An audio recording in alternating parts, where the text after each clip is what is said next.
The police officer wanted to talk to him about it, but not a problem. I'm Steph. And I'm Pete. And that's our 2-year-old son, Hayes.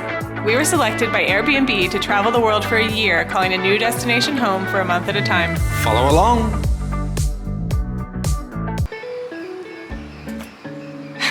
Hi. Hi from Unawatuna, where we have been for the last almost 3 weeks. Honestly, we've turned into beach bums a little bit, and I haven't been picking up my camera because we've just been hanging out by the pool and going to the beach near us. But we leave for Cape Town in a few days, so yesterday we decided to hire a car to take us down the southern coast of Sri Lanka so we could see a few different beaches. So, like every morning when we wake up, we're always really hungry, and we met our driver Sanjay, and we asked him if he could stop somewhere to get some hoppers. Before we came to Sri Lanka, hoppers were honestly the only food we kind of had heard of from here, and we thought they would be everywhere. And Sri Lanka seems to have sort of a culture of eating at home, and there's not as much kind of street food or even restaurants compared to India, which is our only kind of frame of reference, obviously a different place. Anyway, we have this like running joke that the whole time we've tried to find hoppers, they tell us it's a different meal. So if we want them for breakfast, they're like, no, it's an evening thing. That was in Candy. And then if we want them for dinner, it's like, no, you should get them in the morning. And we've had them a few times, but we failed a lot of times. And this time he stopped on the side of the road. We didn't really want to eat on the side of the road because it's a really dangerous road with Hayes, and we didn't want to eat in the car because Fortunately, Sanjay was coughing.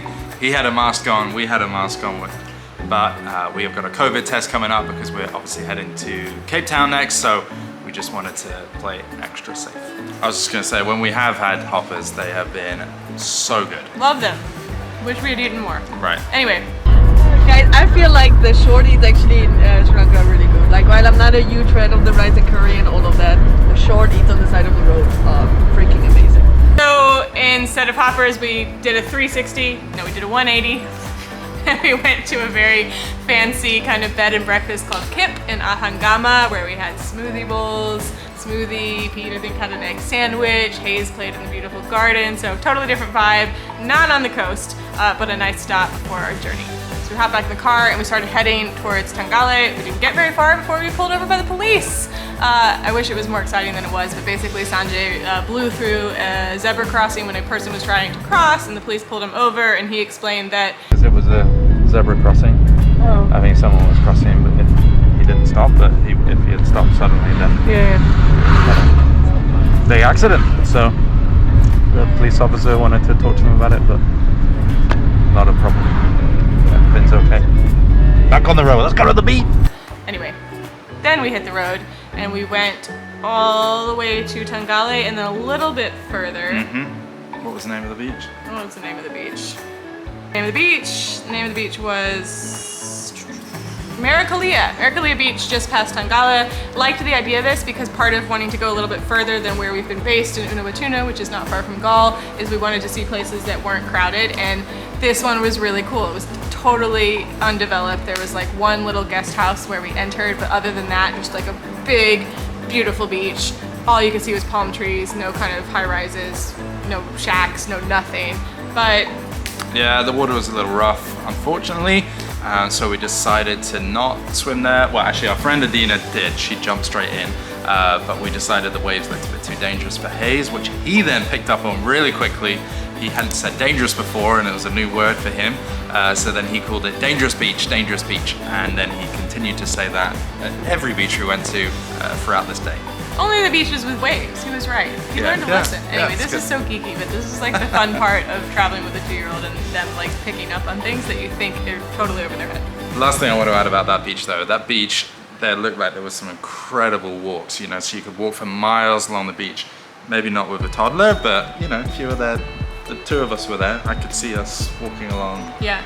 Instead, I woke up, no joke, at 2 a.m. last night thinking about how dangerous that beach was and how if we hadn't been diligent, he could have gotten swept away into the ocean. So we moved on and we went to go and get Sanjay to take us to another beach. And Sanjay hadn't turned his data on and didn't get our WhatsApp messages, so we did wait on the side of the road for about 20 minutes. But this could be like, no big this deal. could be seen like 3 strikes for Sanjay at the moment, you know, with the hoppers, the police, and then not turning on his data, waiting us I think it was But turns out he was 20 great. minutes. He But got was us. We're awesome. off schedule. We're used to that. We're traveling with a toddler. It was fine.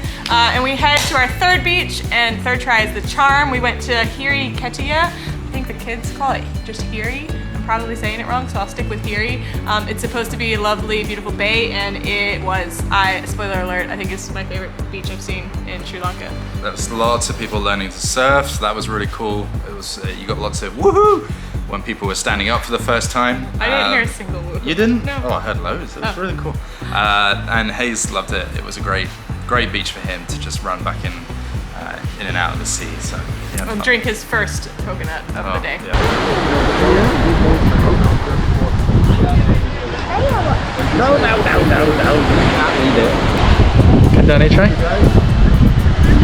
From there, we were really nearby to a relatively famous temple with, I think, the largest Buddha in Sri Lanka. And if you've been following along, you know that Hayes loves big Buddhas. Big. 180 years old. So we went there, but unfortunately, we hadn't really planned it. So Adina and I weren't dressed appropriately. So we sent Pete to go, and then he hadn't taken his cash, and he couldn't actually go in. So we stopped off. We saw the big Buddha.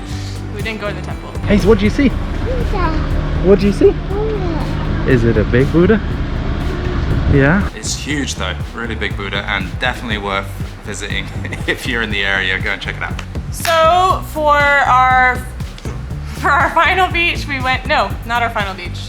Actually, I think Second there's to two last. more. No, it's not even. There was another one. Anyway, then we went to Talalla. A few people had recommended Talalla, and honestly, I was picturing more kind of Hiri vibes of like, because it's kind of like a cove.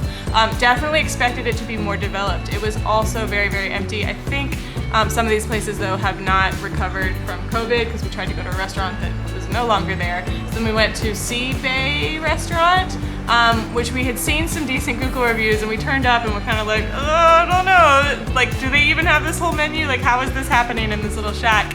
But it was great. We all had fresh fish. I had a tuna steak, and Dina and Pete had some prawns, and Hayes had another coconut with a lovely view of the beach, and it was a nice stop. A little bit, it was a dangerous beach, as Hayes would tell you. So then we moved on, and where did we go next? I don't remember the name of it. Oh yeah, we went to another beach. We're almost done. Oh. This video is for us to remember what we did, and if you enjoy it, that's great, and if you don't, I totally understand. Oh wait, a crocodile. Oh, I can tell that. Oh, I forgot about that one. We have 3 more beaches. So we then went on to another beach. This is a big trip of beach hopping, and we get we there. paid $60 for this car, so we wanted to get our money's worth. We get there, Sanjay pulls in, and then his friend, a school friend actually, who's a lifeguard at the beach, pulls him over and says, you can't go swimming, there's a crocodile in the water. Where? Crocodile in the water. Which was crazy, and apparently it was a 10-feet long crocodile that they had spotted sort of swimming around, so they had cleared everyone out of the water. Everyone was on the beach trying to find the crocodile, trying to look for it. No one actually saw it. Anyway, we got an ice cream and just had fun. Yeah, so then we asked Sanjay, where can we actually go swimming? And he said, I'll take you to the beach that I take my daughter to every weekend. I don't know the name of it, maybe I'll put it here. And it was, oh no. Adina had also been to this beach, and she had seen a cute bar, so we thought we'd do a little beach, do a little sunset drink. We did the beach part. Hayes made another friend from Russia, from Siberia. We met loads of Siberians. They played, and it was a nice beach with calm waves and a lot of rocks that he liked climbing. And then just across the street is a place called the Doctor's House, which looked like this cool bar, hostel kind of thing. So afterwards we thought, let's grab a sunset drink there. And we were told that there was a cover fee by a lovely Australian man. And there was lots of Gen Zers, I believe is the term, coming there in rickshaws, like tons of rickshaws dropping them off. Turns out there's like a bunch of surf camps, and Wednesday is like party day at the Doctor's House, so they convene there and have a good time. And they were not interested in. I think it kind of went like, oh, hey, how you doing? This might not be your kind of thing, you know, but thanks for checking us out. Yeah, and they're like looking at us with like Hayes on my hip and we're all like sandy and disheveled, and all these people have gone home after surf school and put on their coolest clothes and whatever. Anyways, we skipped out on the doctor's house and went to actually our final beach, which was Ahangama. And another spoiler alert, I mean it's not, because we weren't going to end this with favorite beaches. Pete's favorite beach is Talalla, which is near Ahangama. We hadn't actually been to Ahangama Beach, but we found a place called Unawatuna to have one final drink before we went home. Hayes fell asleep in the car, so we just transferred him to one of the benches there. I had what might have been my final passion mojito in Sri Lanka. I had a whiskey sour, which was neither whiskey Not a good or idea. sour. It was just pretty gross. But they had this really cool rope swing down by the beach. It was hanging from a coconut tree, just so picturesque. Anyway, hey, swung into the sunset. Beautiful day. That was our day. I'm sure that was really informative. So if you're coming to Sri Lanka, there's your informative guide to the beaches of southern Sri Lanka. You cannot go wrong with any of the beaches You can't really go in Sri wrong. Lanka. They You can't are go wrong. incredible, and just come check them out. Hope you like this video. Subscribe below. Stay tuned for more Sri Lanka or Cape Town. I don't really know when this video is coming out, but Enjoy.